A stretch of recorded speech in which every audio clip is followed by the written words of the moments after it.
नमस्कार, मी सायली आपलं खूप खूप मनापासून स्वागत करते मराठी बुकशेल्फ या चॅनलवर. मी रिसेंटली पुणे बुक फेस्टमधनं काही पुस्तकं घेतली होती.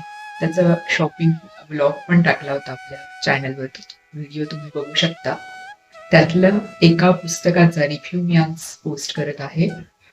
पुस्तकाचे नाव आहे डायरी. मनीषा दीक्षित यांनी लिहिलेलं मॅजेस्टिक प्रकाशनाचं हे पुस्तक आहे. यात 3 जणींची गोष्ट आहे. म्हणजे गोष्ट एकच आहे, त्या गोष्टीत 3 पात्र आहेत. एक आजी, त्या आजीची मुलगी आणि त्या मुलीची मुलगी. म्हणजे आजी, आई आणि नात. असं ह्या तिघींचं आयुष्य म्हणू शकतो. त्यांच्या आयुष्याची ही गोष्ट आहे.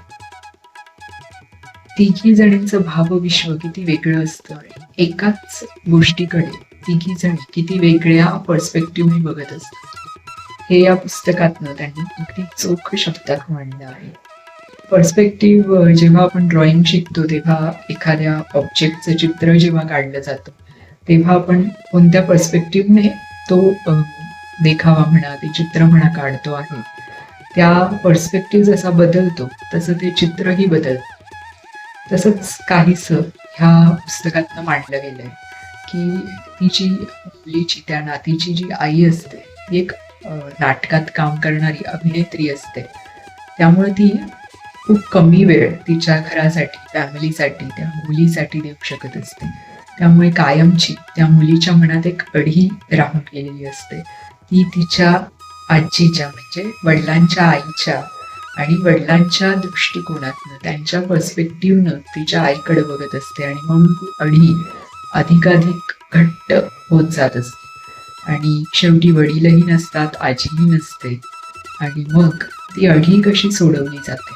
तिच्या आजीच्या डायऱ्या ती वाचते. तिच्या आजीने लिहिलेली डायरी, एक नाही असंख्य डायऱ्या असतात त्यातनं आजीच्या दृष्टिकोनातून, आजीच्या पर्स्पेक्टिव्हमधनं तिची आई काय असते आणि ती गोष्ट ह्या पुस्तकात त्यांनी खूप उत्तम रीतीनं मांडली आहे. आणि तेव्हा त्या नातीच्या मनातली अढी उलगडते, मोकळी होते आणि मग पुन्हा एकदा त्या आईचं आणि मुलीचं घट्ट नातं विणलं जातं. अशा या नात्यांची वीण प्रत्येक पात्र या गोष्टीतलं त्याच्या दृष्टिकोनात, त्याच्या पर्स्पेक्टिव्हमधून या पुस्तकात मांडलं आहे. आणि खूप सुरेख पद्धतीनं मांडलं आहे की आता आपण आजीच्या मनात काय चाललंय हे बघतोय, मुलीच्या मनात काय चाललंय, नातीच्या मनात काय चाललंय, हे खूप सुंदर पद्धतीनं त्यांनी एक आड एक मांडलं आहे.